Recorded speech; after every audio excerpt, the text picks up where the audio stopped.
Hello, this is Terrence McNally. This week I'm going to share with you a couple of my favorite previously recorded interviews about the crucial role of attention, focus, and mindfulness in our lives. In the first half of the hour, I speak with Tim Ryan, Ohio Congressman and the author of A Mindful Nation, How a Simple Practice Can Help Us Reduce Stress, Improve Performance, and Recapture the American Spirit. This interview originally aired in August 2012. In the second half, my guest will be WINIFRED GALLAGHER, best-selling author of Wrapped, Tension and the Focused Life. Are you feeling stressed and anxious these days? In addition to whatever personal challenges you might face, are you worried about the economy, jobs, housing foreclosures, justice, fairness, wars and threats of new wars, climate change, environmental pollution, and our failing education and healthcare systems, and finally the domination of democracy by huge corporations and the super rich? Well, so am I, and so is today's guest, Ohio Congressman Tim Ryan. He recognizes all those concerns, and he offers a radical solution. Radical in its original meaning of having to do with the roots of things. He's written a book, A Mindful Nation, How a Simple Practice Can Help Us Reduce Stress, Improve Performance, and Recapture the American Spirit. Ryan has a daily practice of mindful meditation, and now he's advocating that the spread of similar practices could help heal us, not just as individuals, but as a nation. And his book is filled with examples of how mindfulness is being successfully applied in education, in healthcare, even in the military. Imagine a mindful congressman who imagines a mindful nation. On Freeform, we explore the lives, work, and ideas of individuals that I suspect have pieces of the puzzle of a world that just might work.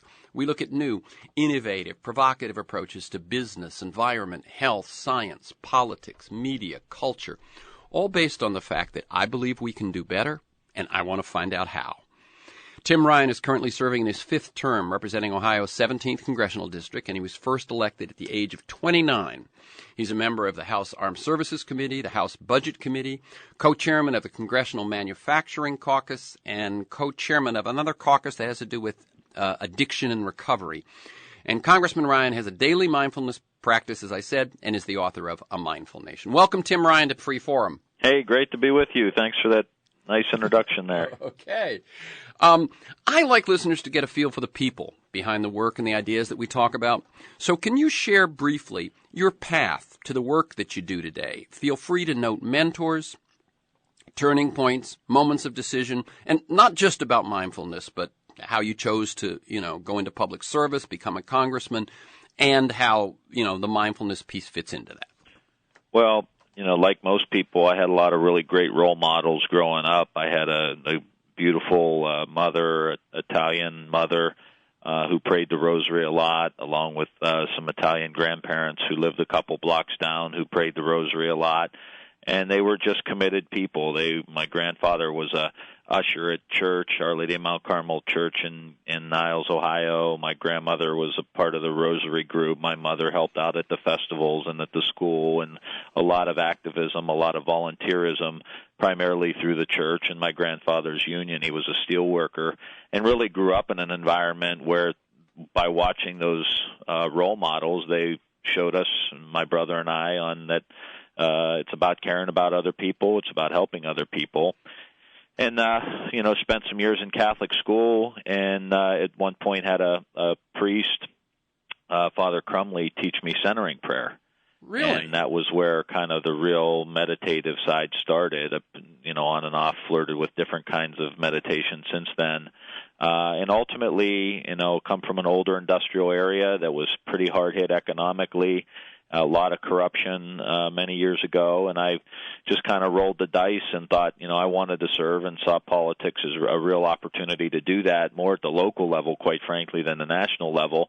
And then that evolved into, in kind of a parallel track with my interest in meditation and different world religions and learning more and understanding more about that until in 2008, I was a Democrat and had spent most of my career working to get the Democrats back in charge of Congress and working very closely with Nancy Pelosi. And eventually in 2006, we took the House back But it was a very busy time, very active, a lot of traveling, a lot of fundraising, kind of the necessities of politics. Was involved in the 2008 election between Hillary and the president, and then about that summer, I realized I was 35 years old and well on my way to being burnt out by the time I was 40. You know, the technology, the information, the travel, the fundraising, and found a 5-day silent retreat led by John Kabat-Zinn 2 days after the November election, and checked my 2 BlackBerries at the door after the election, and didn't talk to anyone, didn't write, didn't read, didn't do anything but what John Kabat-Zinn told me to do. And most of that was spend time in silence. And in the middle of that retreat, I had about a 36-hour period of complete silence, as well as the other participants in the retreat, and really just had a profound experience of being in the present moment. And it reminded me a lot of playing sports back in the day as a kid, and when you'd be in the zone. And thought, this needs to be in schools, this needs to be in our healthcare system, someone needs to teach this to every kid in America, and went on a journey. Met John after the retreat, and he sent me on a journey to meet the scientists, the educators, the healthcare practitioners who are implementing mindfulness. And ever since then, I've had a daily mindfulness practice, and found my passion in life is to figure out how to get mindfulness implemented into the world around us. So one thing I hear is that you're still having to do all the things you were doing.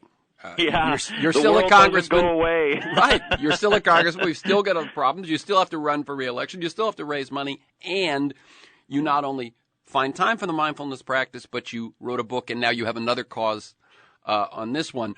So, in fact, you're busier than you were before. Yeah, in some ways I really am. But as I said, I feel like I really have a new energy to my work because, like most of us who have a meditation practice, you think like your meditation practice is one area of your life, and then your work and your family and everything else is another area of your life, and never the two shall meet. And really what you do learn over time of practicing and reading and trying to really understand what this is about is that it's about bringing this to your life.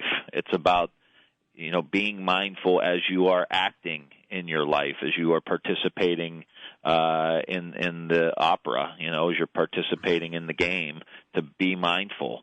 And that has really come together for me since I wrote the book, because there was no more, I do this on the side. It is now like, this is what I do, this is what I advocate for, and the world doesn't go away. Okay, how did the book happen? Well, I went on, this journey that John Kabat-Zinn sent me on to meet the scientists, the healthcare, and the workers and the educators. And as I went and traveled the country and met them, I was just so impressed and inspired by the work that they were doing. I just thought, man, this needs to be a book, and it has huge policy implications. So, someone in the policy area should probably write it, and it should be a book that really is down to earth, and that could communicate to, say, people in Ohio, for example, of why this stuff can be very beneficial. And I felt like I was just the person to do it, and obviously had talked to John Kabat-Zinn about it very early on, and he was excited about the prospects of that and the contribution that a book could make. But it really was the inspiration I was getting from Richie Davidson at the University of Wisconsin at Madison, and Linda Lantieri and Goldie Hawn and Saki Santorelli at UMass Center for Mindfulness. These people were so inspiring to me. They're pioneers. They are pioneers of, I think, what can completely transform our society as we continue to get mindfulness out. And I just had to write the book and get a platform to be able to talk about this in a really down-to-earth way. Yeah, one of the things I really like about your book, Congressman Tim Ryan, is that I have a mindfulness practice, and I've had John. Actually, we'll talk about this when we get to schools, but I had John and Mila on when they did Everyday Blessings, the mindful parenting book, which was just a real treat, and have had him on since. Sharon Salzberg, Jack Kornfield, Richie Davidson, all these folks. And all the all-stars. Yeah. And one of the things I like about your book, because I've looked at all of them, is you really spell out, maybe not more than all of them, but more than most of them, what's happening in this program and this program and this program. And then you have that wonderful list of resources in the back that tells people where they can go to learn more. And that's what I think is a wonderful, I mean, it's a fairly short book. What is it? 220, something like that? Yeah, something right around there. Yeah. I mean, so this is not a big tome to pick up, but in addition to your own personal experience, in addition to your advocacy in it, you also take us to people who are working with schools, people that are working with hospitals, people that are working with the military, et cetera, and one by one, and as well as the scientific experiments. So I really praise you for that. Let me ask you about this. What has been the reception among, first, your colleagues in Congress, and then your constituents? Well, it's really interesting. I must say, we had two of my colleagues, Congressman Joe Crowley from New York and Congressman John Larson, had a book party for me last night, and we had many members of Congress come in and out with a real genuine interest of what this was about, asking me questions. And since the book has come out, there's been articles in Politico, for example, a D.C. kind of Capitol Hill newspaper. We did a talk here in Washington. Book Notes, or Book TV, did something on C-SPAN. And I've been amazed at the people who have come up to me and said, now tell me more about this. Tell me what this is like. Members of Congress. I had a gentleman, conservative Republican, today come up to me, and he's like, dude, I started doing what you were saying, no man. Kidding. And he's like, I'm so stressed out. I can't take it anymore. And he says, I started meditating. And this is based on me just talking to him briefly and him reading some of the local, like, Capitol Hill newspaper articles about the book. And I think everyone's open, and members of Congress are as stressed out, if not more stressed out, than other Americans, just the travel, the family, the stress, the fundraising, the craziness. So there's a real openness here to it. And then I would also say my constituents, same there. I mean, I was in a bowling alley a couple weeks ago at a family birthday party, and there was a gentleman there, blue jeans and a NASCAR hat on, in Warren, Ohio, and started asking me about the book and how interesting he was in the topic of the book. And it's crossing all of these different demographic, geographic, political lines because we're all in the same spot. Yeah. I think one of the things also is that you yourself are an unlikely, if you will, an unlikely person to write this book. And so I think the unlikely interested other person looks and says, well, if that unlikely person it's made that much difference and he's that convinced, maybe it's something for me too. Yeah, exactly. I mean, it's just who I am. I'm a 6'4", 220-pound former quarterback from Ohio. Yeah. It's Catholic. And, a Rust Belt Democratic politician who, grew up in an Italian community at the Italian festival. And my I'll just check every box. Yeah. Of, like, what's a normal Ohio kid grow up like. That was me, and here I am. And that's why people were like, really? You do that? And my colleagues were stunned that I not only wrote a book, but that I wrote a book about meditation. And it's been great because you can see the guard come down. That's wonderful. They look at me and they say, wow, if you do this, it must be something to it. Yeah. No, I mean, when I first someone offered me the book, I went, a congressman has written a book on mindfulness? How can I turn that down? Let me tell people, I'm Terrence McNally. I'm speaking with Congressman Tim Ryan of Ohio about his new book, A Mindful Nation, How a Simple Practice Can Help Us Reduce Stress, Improve Performance, and Recapture the American Spirit. And you can learn more at amindfulnation, one word, .org.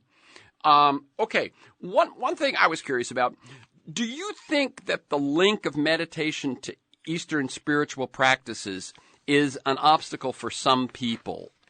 Or do you think that's changed over time? The reason I say that is when I first got in touch with meditation, it was Maharishi Mahesh Yogi, it was transcendental meditation, it was definitely had an Eastern influence. I didn't take it up until I read Herbert Benson's book, The Relaxation Response. So I waited till it was, dressed in Western clothes and before I took it up. And I wonder if you think that has already happened, that people now don't see it so much as an Eastern spiritual practice. Well, there's obviously still going to be some out there, the Pat Robertsons of the world who are, telling people to break Buddha statues, that have a level of intolerance. And that yoga's bad because of that, yeah. Right. And I think we've come such a long way because, one, I think out of necessity, I think people are really recognizing that, one, this is very helpful, but two, this is about breathing. I mean, we're not talking about anything other than breathing, in and out, and maybe try to pay attention to it a little bit as you're going along and take a little break to stop and really be in the present moment. And I do. You hear words like Zen and karma being used in the, as common parlance today, of just people around. They are using it in ways that they never have before. So I think it's really starting to infuse our society in a way to where all of that mystical kind of approach to it is not being seen as necessary. And we talk about that in the book. And actually, I'd like to talk about in the book that, hey, you know what? You can practice mindfulness and still keep your religion. Well, that's what I was going to say. You're still a practicing Catholic, and for you, the two fit together fine.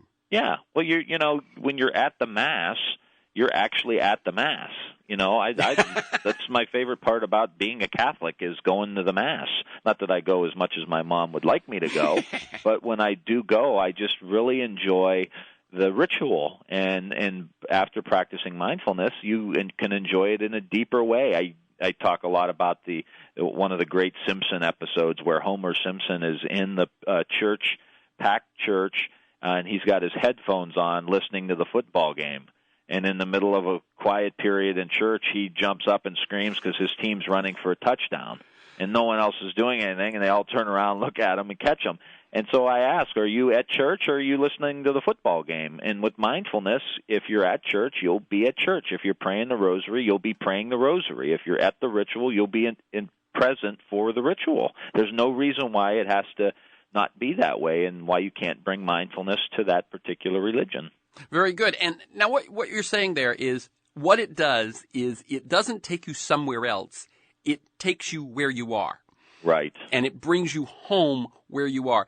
One of the things I really remember when I first read and interviewed John and Mila Kabat-Zinn's book, and by the way, for listeners, if that Zinn sounds familiar, Mila is Howard Zinn's daughter, that it's about seeing your children. It's about hearing your children. It's about being present with your children.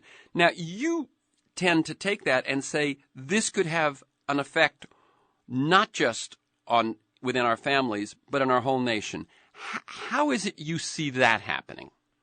Well, it's a blossoming. It's not a magic wand. And you take everyone in the book, you take the scientists, the educators, you take the healthcare practitioners, the doctors, the nurses, the healthcare workers. You take people in the military that are doing it now, in the Marines, for example, in the Army. You take some of the veterans organizations and different groups that are starting to do it with vets. You really begin to see how this all ties the room together. You begin to use this for teachers with professional development and also in our colleges of education. And you incorporate these programs into our schools. So kids are beginning to learn mindfulness and social and emotional learning in our schools. We start to train our doctors and our nurses through the schools and the professional developments and the CLEs and the different things that they have to get recertified. You begin teaching them mindfulness so that doctors are not immediately prescribing medication. They're first saying, okay, now what's going on with you, mate? Why don't you try practicing mindfulness? Here, I'll teach you how. Do it for 15 minutes a day in the morning for 2 weeks, and then come back, and if you still have high blood pressure, then we'll talk about medication, but it won't be the first thing we do. Then you talk about, so now the doctor's teaching the patients who may have a kid that's in the school with the kid learning it at the school, and then it's incorporated in the after-school programs and the summer school programs and the summer camps like they're doing out here in Bethesda, where Tara Brock's doing a program. We've heard of Upward Bound. She has a program called Inward Bound, and it's basically a mindfulness camp for kids in the summer. And then, you start to see, and then you have veterans. For example, they're using mindfulness now to train Marines, not to be better killers, but to better handle their emotions. And John Kabat-Zinn's been involved in some of these studies, and others, real marquee players in the mindfulness movement, saying this is really crucial to get this into the military. Well, the average stay for a Marine in the Marines is 5 or 6 years. So they can learn mindfulness and then go back to our communities. And then there's all these teacher integration programs for people in the military. You begin to see how these seeds can continue to get planted, and over, I don't think that too long of a period of time, 5 or 10 years, people will be slowing down and being more mindful. And I think that will change the way we address the issues you talked about at the very beginning of the program, this huge gap, this huge issue of inequality in the United States, the poverty issue in the United States. How are we going to deal with that? The food systems and what we put on our food and how we transport our food in the United States, and how do we move to more farmers markets, more local produce, more bike trails, more downtown developments, more policies that prevent urban sprawl. How do we redesign our cities? How do we do manufacturing in a more energy-efficient way? How do we have policies that move us towards more renewables? I mean, all of these things aren't going to happen until we all stop and say, what the hell are we doing right now? We're not going down the right road. And, oh, by the way, nobody's really happy about what we're doing right now. And all the polling will show you that. And if we just slow down, we can then recalibrate like a GPS recalibrates when you get lost. Hold on, changing route here, and that's what we need to do. But that doesn't happen until we slow down and we start planting some of these seeds. So your sense is, if individuals, one, by thousand, by million, begin to slow down and be more present in the actual moment, more mindful of what their life is actually like at that moment, that those sorts of policies that seem to make sense will be more likely. Right. Start where you are. People say, well, what am I supposed to do? Well, if you're practicing mindfulness, let's all listen to what it's telling us. Start where you are. Wherever you go, there you are, as John Kabat-Zinn's book tells us. So if you're a mindfulness practitioner and you're in Los Angeles and you have kids in schools and you want to make a difference and change the way the world is, don't, buy a Mindful Nation. In the back there's a resource section, and there's groups and organizations who have already implemented mindfulness into classrooms. So figure out who those organizations are, learn about what they did, and then start running local mindfulness practitioners for the school board. Contact your state representative and ask, are the state policies helping implement things like mindfulness and social and emotional learning in the schools? And that's just one example. What if you have a family support group for veterans or soldiers that are, over in the Middle East right now or in Afghanistan right now? Wherever you are, start something and start fertilizing it and start watering it and putting sunshine on it. And people are doing this all over the country, which is another reason why I wanted to do the book, because I think a lot of people involved in this work don't realize there are other people in other fields doing the exact same thing. And my idea with a Mindful Nation is to throw gasoline on those fires and really get this thing burning so that we can begin to have these changes. But, yeah, it's a blossoming. It's very organic. There's not going to be a Department of Mindfulness. Right. There's not going to be a Secretary of Mindfulness. And I tease John Kabat-Zinn. If there was, he would be it, but there's never going to be one, as far as we know. So let's start with the institutions that are already out there and infuse these institutions and the current programming with mindfulness. Yeah. I'm Terrence McNally. That's the voice of Tim Ryan, Congressman from Ohio. We're talking about his new book, A Mindful Nation, and obviously something he is very passionate about, which is the spread of mindfulness practice throughout our society, not as a substitute for anything, but as an opening to everything. Right. Good way of putting it. Thanks. If you could, A couple of the research findings that sort of are where you've talked about how that trip that you took, kind of traveling around the country, meeting all the scientists doing the work, that just sounds like such a wonderful experience. But a couple of the things that might make someone who's kind of either skeptical or thinking that this isn't as solid as it might be. Well, again, there's science coming online all the time about how the brain changes and the different influences that mindfulness can have, where they strap a fMRI on monks' heads and different people's and can see these changes. The one study that I find very significant, there'll be more coming out, especially with the Marines and the military, hopefully in the next few months. But the one that was really stunning to me was the issue that the study John Kabat-Zinn and Richie Davidson did on psoriasis patients. And they had a control group that went in and got light box treatment, which is one of the treatments they give for psoriasis. And the one group went in, got their treatment, came back out. The other group went in and practiced mindfulness while they were in the light box. That group that practiced mindfulness while they were in the light box needed 4 times less the treatments than the control group. Now, as a public policy maker, I'm sitting here thinking, okay, how much is it for Medicare or Medicaid or the health insurance industry for one trip into the light box? Now, times that by 4 and multiply that by the number of people who have psoriasis. You're starting to see real savings. And when you look at what stress does for heart disease, high blood pressure, ulcers, type 2 diabetes, erectile dysfunction, I mean, soup to nuts, stress is really costing us a lot of money. So what we really need is a comprehensive longitudinal study, 10-year longitudinal study that can really begin to account for how much savings could be.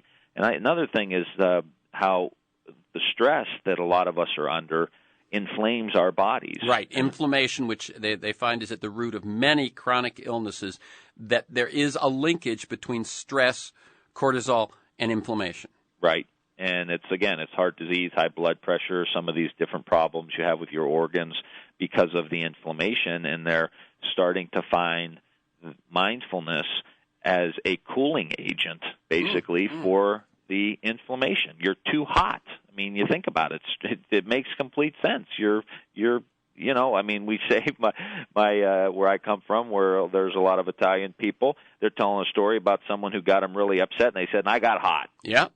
Well, you did. Yeah. You got hot, you got inflamed, you got stressed out, and that can happen when you have this. And this is why, that's why I'm a congressman and wrote this book, because that has policy implications. The level of inequality has health implications on our families. The level of inequality and violence has implications on our kids' inability to learn. One of the great things is the understanding of how the brain works now. And we find out when a young kid or a soldier or any of us are under a lot of stress, the older part of our brain, called your amygdala, where we handle our fight or flight or our stress response, the amygdala deals with all the information that's coming into our brain at that point. It's all processed in the amygdala. It's fight, flight, or freeze.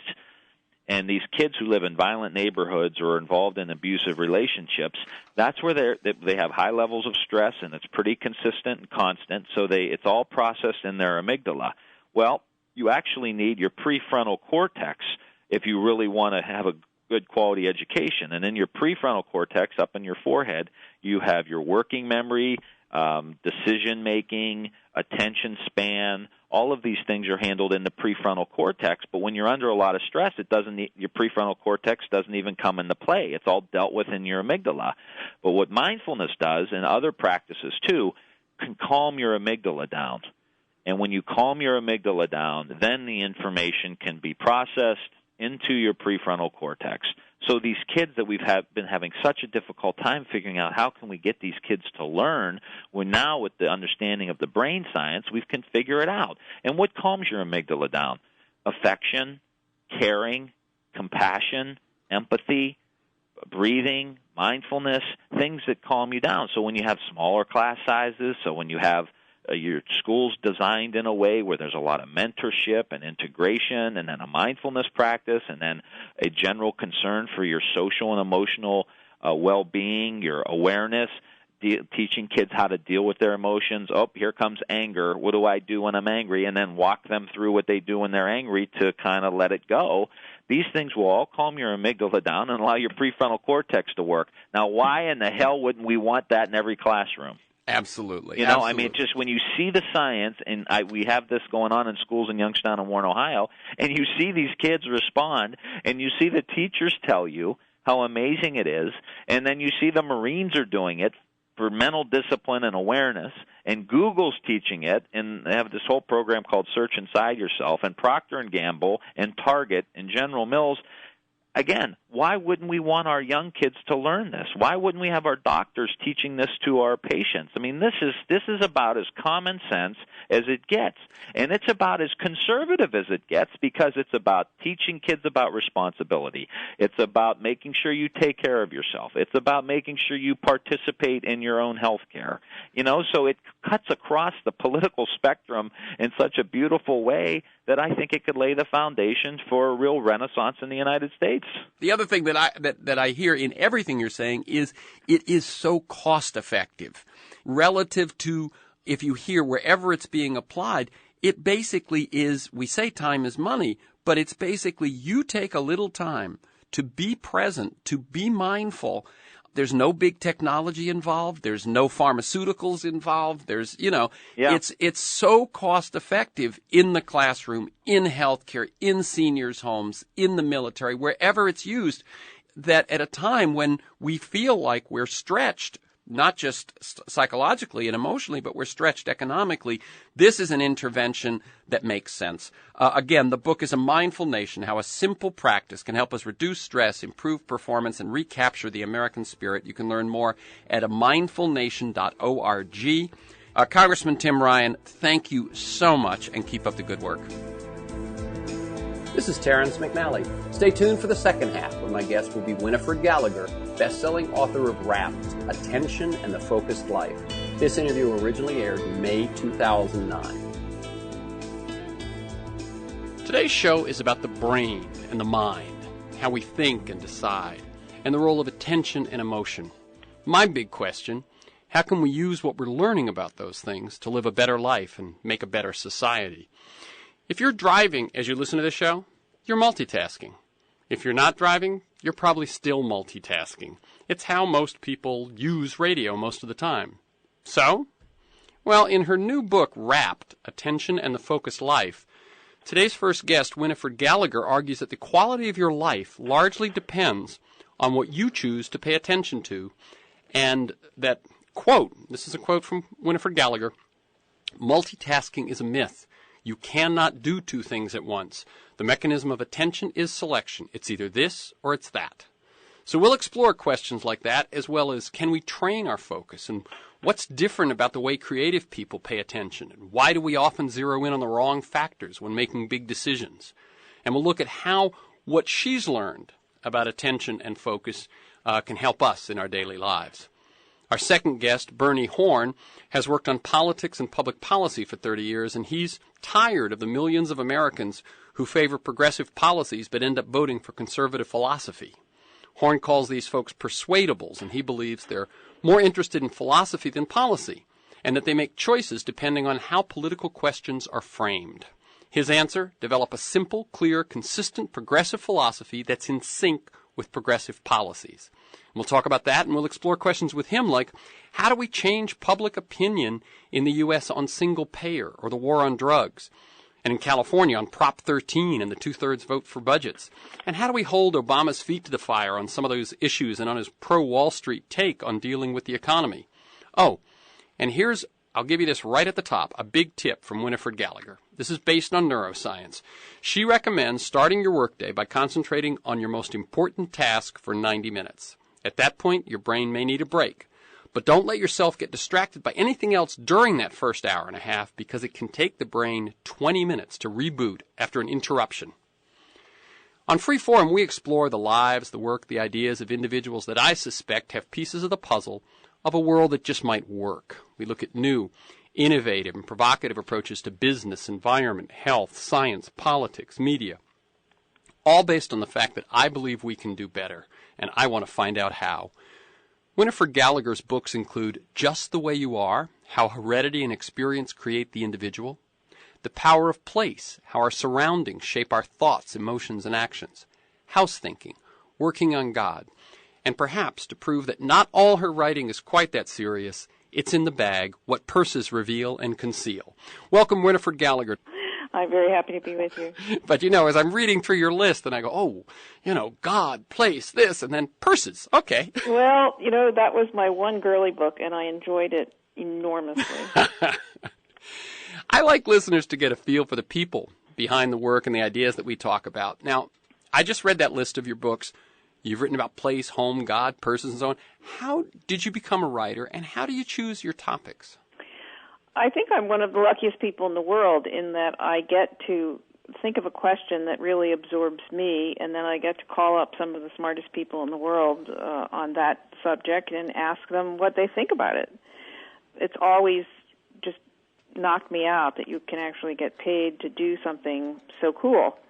And certainly attention is one of those subjects. Since I've been a little kid, I've been interested in attention and aware that it was a very, very powerful tool that we often don't use, as you say, to make kind of the best possible life you can have. I think attention is a very important way to do exactly that, as a matter of fact.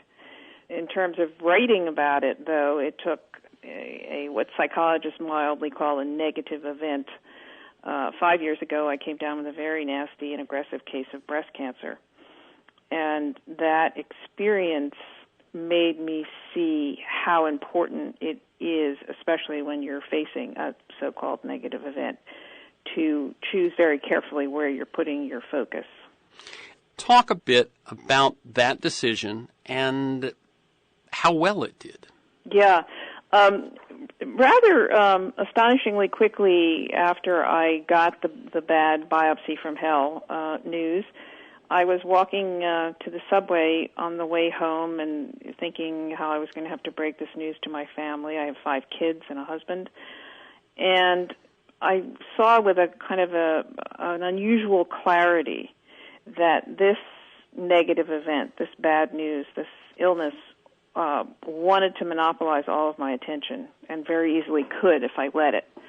And that one way I was going to cope with the very real situation was to do some research, get the best medical team I possibly could find to sort of take care of my body, and then spend the rest of my time moving forward with my life. And as I say, I had this intuition almost immediately upon getting the diagnosis. And 7 months later, after 4 chemos, 15 hours of surgery, 4 more chemos, and 6 weeks of daily radiation, I was really amazed at how well it had worked. I was able to, most days, work on the book that I had contracted to deliver on time, take care of my kids. The youngest were twins who had just that very week started high school. Do my Christmas shopping, have friends over for dinner, keep up my 20-year yoga practice, and just generally, whenever possible, attend to my life. And I think that I can't say whether this had anything to do with my prognosis. I mean, here I am 5.5 years later. But I can certainly say that it was a very productive and meaningful time in my life, and I attribute it to that choice of just gently switching my focus whenever I felt it drifting off back onto moving forward with life. How are you doing now? Very well, thank you. Good. It was striking when I read that in the book, that's what led you to it. Very often there's a crucible of experience through which we learn and change. Yeah, well, we evolved. It's not an accident. We evolved to pay more attention to negative events, to worrisome thoughts and feelings, than to positive ones, for the very good reason that the discomfort and distress that they cause is meant to prompt us to do something about the underlying situation. So if you're worried about your sick child, your anxiety causes you to call the doctor. If you have a fight with your friend, the upset you feel causes you to make amends. If you witness injustice, the anger you feel causes you to protest the injustice. So in these cases, paying attention to a negative emotion is fulfilling the right purpose, the problem-solving purpose. Unfortunately, however, we spend a lot of time stuck attending to negative thoughts and emotions that have no positive focus. She always gets the breaks, or I'll never lose those 10 pounds no matter what I do. These kinds of thoughts, very easy to spend a lot of time focused on them. So that really to protect the quality of your daily experience, you need to learn to focus away from pointless negative thoughts that serve no problem-solving purpose to something productive. I am not using the word happy. I'm not trying to suggest for a minute that people can be happy all the time, and I even tried to not use the word positive overly much, because it conveys that that would, a sort of a Pollyanna approach to life. I'm not saying that at all. When I was ill, there were many days that I was not particularly happy, and I was certainly not in a Pollyanna frame of mind. But it's the difference between saying, I don't feel very well and I could stay here in bed and suck my thumb and watch HBO reruns all day, or I could get up, put on my sweatsuit, go across to my office and get some work done. Right. And at the end of the day, I would inevitably feel better if I had made that latter decision. Exactly. Let me tell people, I'm Terry McNally, and I'm speaking with WINIFRED GALLAGHER. She's the author of Wrapped, R-A-P-T, Wrapped, Attention and the Focused Life. This notion of, in some sense, sort of vestigial instincts that we have. In other words, what you're saying is that there is survival value in the tendency to focus on the negative, to notice the negative. I've looked at other things, like, in other words, how are we going to deal, and I know this ends up being a topic within your book, how are we going to deal with things like climate change, the end of peak oil, things like that, when we've evolved to react to immediate stimuli, the crash of thunder, the roar of a lion, and not far off conceptual abstract things. So we have this instinct that served us in a world where everything was tangible and about survival, and now we live in what is, to a great extent, a symbolic world of thoughts and impressions and all. And it seems as a great deal of how our individual lives and how our society is going to do is how we deal with that conflict in a way. Well, I think the human mind is a wonderful thing, and as you can see, just within the last 3 to 5 years, the level of consciousness about some of those issues has raised a great deal. In fact, kind of unbelievably, considering what it was like for the previous 8 years. We even seem to be having some government policies changing in the right direction. So I'm certainly not at all hopeless about that. I think a point that you bring up here that's very important is can be a confusion about trying to keep your frame of mind productive and generative. Does that mean that you can't? What about problems like torture at Guantanamo or the state of our supermax prisons or other very difficult and painful subjects? Am I suggesting that you focus away from them? No, indeed. The issue here is to the skillful use of your attention, so that even when very bad things are going on in your life, very negative things like an illness or losing your job or having your house foreclosed, you can also you of course you need to pay attention to those things in a constructive way. But there also can be very beautiful and meaningful things going on in your life at the very same time. And the trick is to pay attention to both things appropriately. I think we had a very sad, while I was traveling around out west a few weeks ago, we had a very sad example of this in David Kellerman, who was an executive at Freddie Mac, the insurance mortgage corporation, was apparently so consumed with his feelings of of remorse about how badly that enterprise was doing and how many people were losing their homes.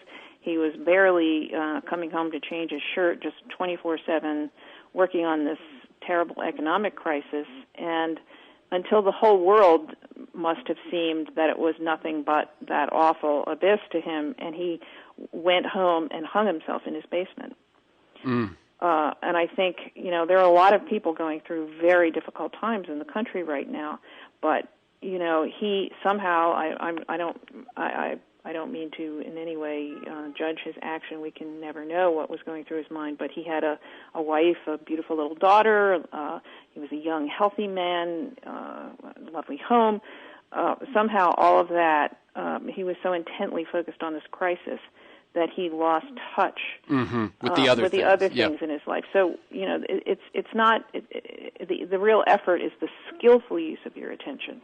And as you said, not to ignore what might be termed negative, but to focus, as you say, you say repeatedly, appropriately, to those ways that can make you productive, that can help you find your way out of a forest if you're trapped in it, rather than keep going in circles. That's right. I think this is one of those books, by the way, that has some big ideas and a lot of really tasty nuggets, of little things that, and I realized as I was reading it, I could go, well, we could talk about that, and we're not going to have time. So we're going to talk about some of the big ones, and then if I have time at the end to shoot you some of the little quirky questions that occurred to me as I was reading it. But First of all, how do you define attention?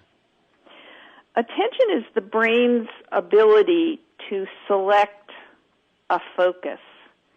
It's only in the last 10 years or so that scientists have figured out what happens when you pay attention in the brain.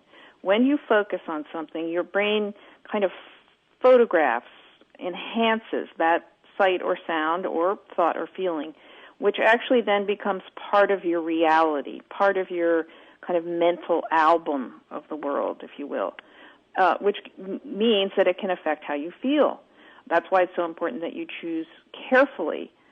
You don't want to say this project is too hard for me. Rather, you want to say I'll give it a try, because that's the thought that's going to become part of your reality. Oh, so one point, by the way, in what you just in the example you just used, is that attention obviously is not just into the outside world, but also to the interior. Absolutely. It's your world, internal and external. So it's not just sensory information coming in from the outside world. It's all your thoughts and feelings. We have two ways of paying attention, which are really very sophisticated, but I think we sometimes don't realize the full potential of the second way. First of all, we have what scientists call bottom-up attention. This means that you will, without trying, you will involuntarily focus on something very salient or compelling that happens in your environment. For example, if you smell smoke, if you hear a crack of, if you see a flash of lightning and hear a crack of thunder, flashing red lights, a loud scream. A siren. A siren. You don't have to think about whether you're going to pay attention to that. You will. Nature ensures that you will. But we also have what's called top-down attention, and this is a voluntary form of attention. So if bottom-up attention asks, if bottom-up attention asks, what's the most important thing going on here, the most obvious thing to focus on, top-down attention asks, Terrence, what do you want to focus on?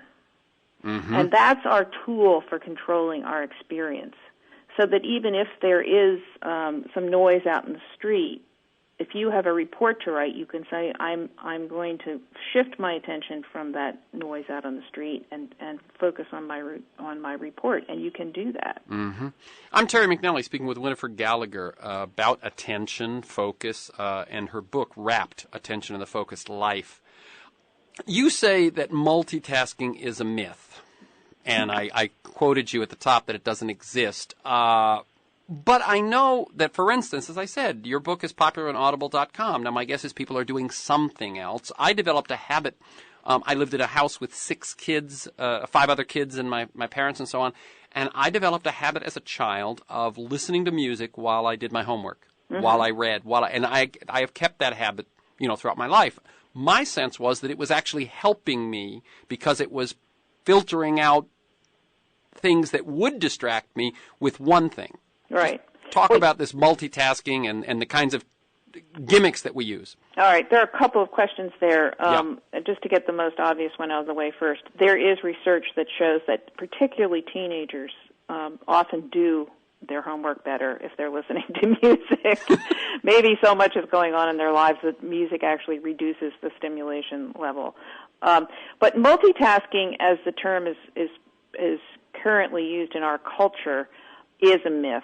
Yes, you can listen to your car radio and drive at the same time. You can listen to an Audible.com book while you're taking your fitness walk, for sure, because those two activities are not using the same circuitry in the brain. The problem comes up principally when you're using the language circuitry in your brain, which we do, whenever we're reading, talking, listening, anything that involves language. When you're trying to do two of those activities at once, my classic example, just because I've done it so many times, is at the end of the day, I'm returning phone calls and I'm trying to clear out my email. Yep, exactly. I call somebody on the phone and they say hello, and I go, "Who's this?" Because I forgot who I called, because I was also trying to get rid of some email. And so what you're saying is that I really appreciate the clarification. It's when you're using the same system and you're trying to do two tasks with the same system. Particularly language systems, which accounts for almost all of the work we do. Exactly. This is why when you're working, if you're at your desk and you're writing a report in your office, if you're continually getting off the phone, looking up and picking up your phone and answering phone calls, you're jerking your verbal circuitry from one task to another, and that's why it takes so long to reboot your brain. Right. Okay, so I think you've led to it, but I want to ask two sort of these big questions, and I'll give you both of them so you can answer both of them. By the way, this is WINIFRED GALLAGHER, author of Wrapped, Attention and the Focused Life. What did you learn that could most help listeners in terms of productivity? So that a big tip in terms... And what did you learn that could most help listeners in terms of well-being? I would say it's probably the same tip. I think if tip almost undermines its importance in my humble opinion, it's very important for you to choose where you're going to place your attention. When you're conscious, whenever you're awake, you are attending to something all the time.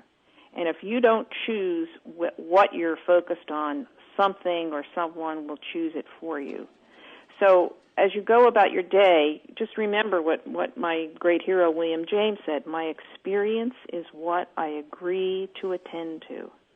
The agreement is the key thing there, isn't it? You decide what your experience, he means like the quality of your daily life. The quality of your daily life depends on what you attend to a very large extent. So if you're just going about your day waiting for life to lob some stimuli at you, then your life is a reaction, not a creation. It's something that you do in response to stuff that happens to you, rather than something that you're crafting with your decisions. And if I could, urge people to just try one thing, it would be when you get up in the morning, try to prioritize where you want to put this special. I think of attention now as mental money. Mm-hmm. We have a finite amount of attention to last us our whole lives. Where are you going to invest that mental money? You should be as careful with it as you are with your greenbacks. Yeah, and time is money, and time is attention. And time and attention are so closely. They're the same. Yeah. And as several researchers have pointed out to me, what is the first thing that very, very, very wealthy people do when they acquire money? They start flying on jets, and they start taking charge of their time. They don't spend time waiting in line. They delegate. Yeah. Yeah. it's the ultimate luxury, and I think all of us actually have much more opportunity to direct our attention and take charge of our time. It's the single simplest and most powerful thing you can do to improve the quality of your life. So, okay, so you're saying time focused on things that are productive and generative. Yeah. Let me ask again, just because I want to get really specific on that one. You say that thing that I read in the intro, the first 90 minutes, uninterrupted, focused on your most important project or whatever. In your experience or what you've learned, this is going to sound crazy, but I'm trying to make it really practical. You can do breakfast, meditate, exercise first, look at the newspaper, and then sit down and spend your 90 minutes? I mean, is there something about the brain having to be fresh? It's not, I don't think it's so essential that you spend your first 90 minutes of the day focusing. What I would say is that when you have something important to do that really requires your concentration, whether you're writing a book or writing a report or helping your kids with their homework, when you have something important to do, focus on that activity ideally for about 90 minutes and shield yourself from distractions. Turn your machines on auto pickup. I've disabled the little "you have mail" voice on my computer. I don't want my I never turned it on. telling me when I'm going to read my email. I'll decide when I'm going to read my email. I often think I have a lawnmower. I don't let my lawnmower tell me when to cut the grass. So why should I let my BlackBerry tell me when I have to stop doing what I'm doing? Winifred, do something else? What's so sort of confounding about that is that one of the great things about email is that it does allow you to respond on your own time. I mean, when we used to deal with phones, it was like we had to get them while they were there. Now we can email what we want. We can read when we want. We can respond when we want. And yet, I think you're right. We become addicted to it even so. Yeah, I think addiction is if I had it to do over again, that's something that I would pay more attention to in the reporting for the book. I think that we, in a very real sense, we evolved to be very attracted to novelty, to what's new and what's fresh, for the very basic reason that back in the days when we were hunters and gatherers, we were likelier to make dinner out of something that was new on the scene than something that had been around forever. Right. So we do crave novelty, and I think these electronics supply it. Yeah. And I know one thing you said is, why look for what new email have I gotten until you finish responding to the ones you even say, it might have been, something important that you've got to respond to, and yet we're still drawn to, let me check the new ones while those still sit there. Let me finally, if I may, we've got about a minute and a half. Could you talk a little bit about flow, which is, I think, related to attention? Sure. Attention is not just a great tool to make you more productive. It's a great way to improve the quality of your life and make it more enjoyable. Whether you want to call it peak experience or flow, a lot of research has now shown that when people feel they're functioning at their best, they're really enjoying themselves. They say, "Gee, where did that time go?" Or, "Gosh, I was born to do this activity." That what they're involved in, they are totally focused on an activity that is both challenging and enjoyable. So as opposed to lying on the couch watching HBO reruns, they're doing something that is requiring their skill at a level that they're just about able to match. There's a close match between the demand of the activity and their level of skill. So this is why people so much enjoy playing playing tennis with a perfectly matched partner, or playing chess, or working on a difficult piano piece that's really sort of pressing the limits of your ability to play. Skiing, doctors, surgeons, when they're operating, flow as much as those people who jump out of airplanes with parachutes. I don't know what they're called, but attention is really makes life worth living. It's not just something that makes you more productive. It's the sweet mystery of life. Yeah, when we're talking about flow, we're talking about the work of Mihai Csikszentmihalyi. And I highly recommend his work, especially The Evolving Self, which is my favorite book of his. But just so that I can help listeners just quickly. He says when you have clear goals and feedback and that stretch, that tension between skill and challenge, that's your most likely to experience flow. And my suggestion is, in addition to focusing your attention from the top down, as Winifred's been talking about, is to try to set your life up where as often as possible you have those flow conditions as well. And life it'll be the same life, but it'll feel differently. Absolutely. Okay, thank you very much. Again, the book is Wrapped, Attention and the Focused Life. I've been speaking with Winifred Gallagher. Please keep up the good work.